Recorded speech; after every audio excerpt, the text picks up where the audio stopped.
ইউনূস সাহেবের দোষ দেন, এক্সওয়াইজেড এর দোষ দেন, বাদ দেন, আপনারা সব রাজনৈতিক দল তো ইউনাইটেড হইতে পারেন নাই। 24-এ যখন ছাত্ররা বিজয়ী হইল তখন কি সেই মুক্তিযোদ্ধা এসে তাদের জড়ায়ে ধরছিল?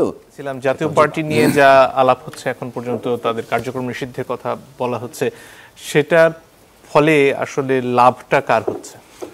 আসলে আজকে আমরা খেসারত দিচ্ছি কতগুলো ভুল সিদ্ধান্তের, আমি ব্যক্তিগতভাবে মনে করি।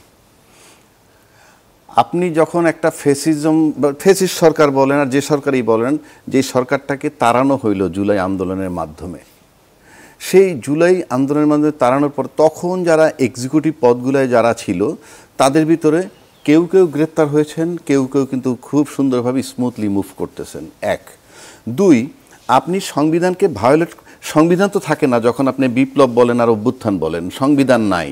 তো সংবিধান নাই যখন শেখ হাসিনাকে তাড়াইয়া দেওয়া হইল সংবিধানকে ভায়োলেট করে, তার পরক্ষণে যখন তার আরেকটা অংশ, তিনি যাদেরকে রাষ্ট্রপতি বানিয়েছিলেন, তার বেলায় যখন বলা হইল যে সাংবিধানিক সংকট হবে, বিষয়টা আমার কাছে খুব ইম্যাচিউরড মনে হয়েছে। যে আমি এই কথাটা কেন বলি, যে তার একটা অংশ এখনও রয়ে গেছে। আর আজকে জাতীয় পার্টির কথা যেটা আপনি আনলেন, জাতীয় পার্টি দীর্ঘ 16 বছর যাবত তার রোলটা ছিল এই, সে নামকস্ত একটা বিরোধী দল ছিল এই কারণে যে যারা ক্ষমতায় তাদেরকে বৈধতা দিছিল ওটা বলে বলে, তখনই তাদের ছিল না কোনো অস্তিত্ব। আর জুলাই আন্দোলনের পরে তারা জাস্ট নো হেয়ার হয়ে গেল। কেউ তাকে অ্যাকসেপ্ট করে না, কোনো দল তাকে অ্যাকসেপ্ট করে না, কোনো জোট তাকে অ্যাকসেপ্ট করে না। সেই জোট মানে সেই দলটা হঠাৎ করে এমন একটা স্ট্যান্ড নিল যে, এবং তার একটা গুরুত্ব পাওয়া গেল। তার প্রথম সিমটম হইল, আমরা রংপুরে দেখছি যে ওই যে জিএম কাদের সাহেবের বাড়ির, যেখানে বঙ্গবন্ধুর বাড়ি একেবারে ভাঙচুর করে ফেলা হলো, তখন সরকারের ব্লেম দেওয়া হলো। আসলে তো রুটিন কাজ, প্রশাসনের রুটিন কাজই ওটা থামানো উচিত ছিল। কিন্তু আমরা রংপুরে যখন জিএম কাদের বাড়িতে গেল তখন কিন্তু আবার প্রশাসন রক্ষা করলো। এই ডাইরেকশনটা কে দিল? বঙ্গবন্ধুর বাড়ি ভাঙার ডাইরেকশন কি ইউনূস সাহেব দিছিল? আর জিএম কাদের বাড়ি রক্ষা করার জন্য ডাইরেকশন কি ইউনূস সাহেব দিছিল?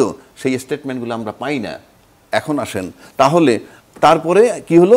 আপনি যখন রাজনৈতিক পদক্ষেপ দুটোই, ভিপি নূর কি বলছে, এটা নিষিদ্ধ চাই, নিষিদ্ধ করতে গিয়ে হেঁটে হেঁটে একটা প্রোগ্রাম করে, এটা কিন্তু রাজনৈতিক প্রোগ্রাম নাকি মান্না ভাই?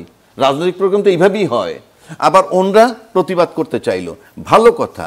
এই দুইটা ঘটনার মাঝখানে যখন প্রশাসন আসলো, এসে যে অ্যাকশনটা দেখাইলো, সেটা ভিপি নুরের উপরে যদি অপরাধ ধরা হয় তার চেয়ে বোধহয় 5000 গুণ বেশি পানিশমেন্ট হইল।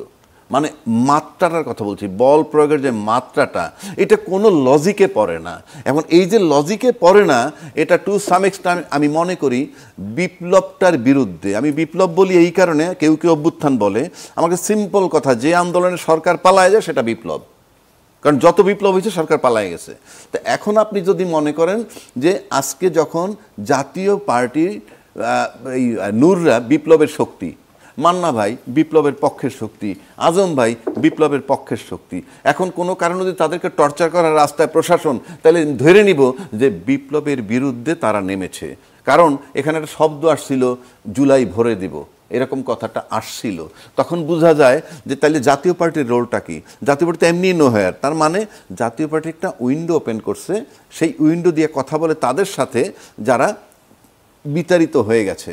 এবং এটা হলো test case, it's a message to the nation যে জাতীয় পার্টির তোমরা এত অবহেলা করবা না, আমার কাছে মনে হয়। এবং সামনে যদি জাতীয় পার্টি আপনার ইয়ে করে, কি বলে, দুইটা দাবি আনে, দুইটা দাবি ইতিমধ্যে বলতে তারা বলছে, পিআর পদ্ধতি তারা চেয়েছে, জাতীয় পার্টি এই কথা বলেছে পিআর পদ্ধতির কথা।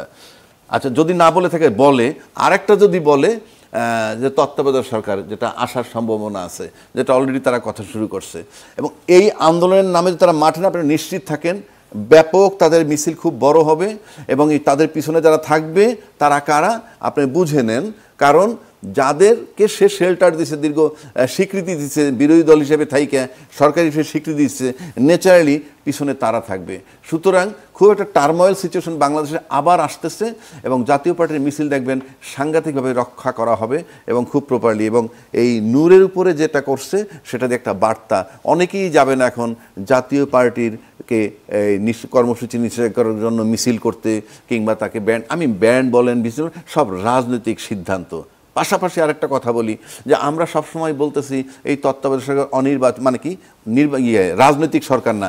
আমি একমত, রাজনীতিবিদরা বলেন যে রাজনীতিবিদদের কাছে দেশ নিরাপদ, তাদের কমিটমেন্ট থাকে, বরং কমিটমেন্ট থাকে, কমিটমেন্ট নাই ইউনূস সাহেবের, আমি ধরে নিলাম, কিন্তু আমরা যে রাজনীতিবিদরা চলে গেল ক্ষমতার থেকে, তাদের কি কমিটমেন্ট পাচ্ছি আজকে? এই যে মান্না ভাই একটা কথা বললো, এমন একটা কথা শুনি নাই যে আমরা অনুতপ্ত, আমাদেরকে ক্ষমা করে দাও, বরং এমন কথাও শুনি আমার কি দোষ, আমি কি অপরাধ করেছি, আমার জীবনটা আমি শেষ করে দিয়েছি দেশের জন্য, এই কথা বলে। এবং তারপরে যখন আমরা দেখি যে তাদেরকে শেল্টার দেওয়া হচ্ছে, নো ডাউট অ্যাবাউট ইট, জাতীয় পার্টি শেল্টার পাচ্ছে, রাষ্ট্রপতি শেল্টার পাচ্ছে, আমি রাষ্ট্রপতি, আমার কথায় রাষ্ট্রপতি সরবে না, কিন্তু I am talking the reality. তো আপনি যদি একটা দেশ চালাইতে চান, ইউনূস সাহেব দেশ চালাবেন বা যেই চালান, মান্না ভাই কালকে চালাক না, যে মান্না ভাই আমি বসাই দেই, যে শাহাবুদ্দিনও থাকবেন, আর শেখ হাসিনার যাদেরকে বিভিন্ন পদে বসাই গেছে, ভাইটাল বড় বড় পদে, তারাও থাকবে। জাতীয় পার্টি আমি দেখি সে চালাইতে পারে কিনা। এই যে বারবার আমরা বলি জাতীয় পার্টি, তার জাতীয় পার্টির কাছে মানে রাজনৈতিক দলের কাছে নিরাপদ, আমি যদি খুব সূক্ষ্মভাবে বলি, সব নির্বাচন বাদ দেন, 14, 18, 24 আমি বাদ দিলাম, এটা নির্বাচন ধরলামই না। আমি যদি 1991-এ আসি, আমি যদি 1996-এ আসি, আমি 2001-এ আসি, আর 2008-এ আসি, এই নির্বাচনগুলো তো মান্না ভাই টু সাম এক্সটেন্ট গ্রহণযোগ্য নাকি বাংলাদেশের ইতিহাসে? কেয়ারটেকার গভর্নমেন্টের অধীনে হয়েছে, কিন্তু সেই নির্বাচিত সরকারগুলোর অধীনে কি কি হয়েছে আপনি বলেন তো? 21 আগস্টের গ্রেনেড হামলা হয়েছে, আপনার সেনা অফিসার হত্যা হয়েছে 57 জন, শাপলা চত্বর হত্যা হয়েছে, আয়নাঘর হয়েছে, গুম হয়েছে, খুন হয়েছে। মুক্তিযোদ্ধা মানে কি? মুক্তিযোদ্ধা মানে হইল অলওয়েজ যেখানে অন্যায় সেখানে প্রতিবাদ, যেখানে অন্যায় সেখানে প্রতিবাদ। ওই দলের ভিতরে মুক্তিযোদ্ধারাও ছিল। সেই মুক্তিযোদ্ধারা কি একবার প্রশ্ন রেজ করছে যে তোমরা জিয়াউর রহমানের খেতাব টেনে নিচ্ছ কেন, কিংবা আয়নাঘর হচ্ছে কেন, কিংবা শাপলা চত্বরের লোক হত্যা হইল কেন, কিংবা 24-এ যখন ছাত্ররা বিজয়ী হইল তখন কি সেই মুক্তিযোদ্ধা এসে তাদের জড়ায়ে ধরছিল? এটা হচ্ছে বাংলাদেশ। দেশকে আগে রাষ্ট্র বানান, দেশ এখনো রাষ্ট্র হয়নি। বারবার বলছি, যে দেশ এইভাবে চলে সেটা রাষ্ট্র নয়। আগে রাষ্ট্র বানান, এবং ইউনূস সাহেবের দোষ দেন, XYZ এর দোষ দেন, বাদ দেন। আপনার সব রাজনৈতিক দল তো ইউনাইটেড হইতে পারেন নাই। ইউনাইটেড হইতে পারলে তো ইউনূস সাহেবের আমার লাগেই না। ধন্যবাদ। নতুন বাংলাদেশ গড়তে এলো জুলফিকার স্টিল। জুলফিকার স্টিল, ইস্পাত দৃঢ় অঙ্গীকার।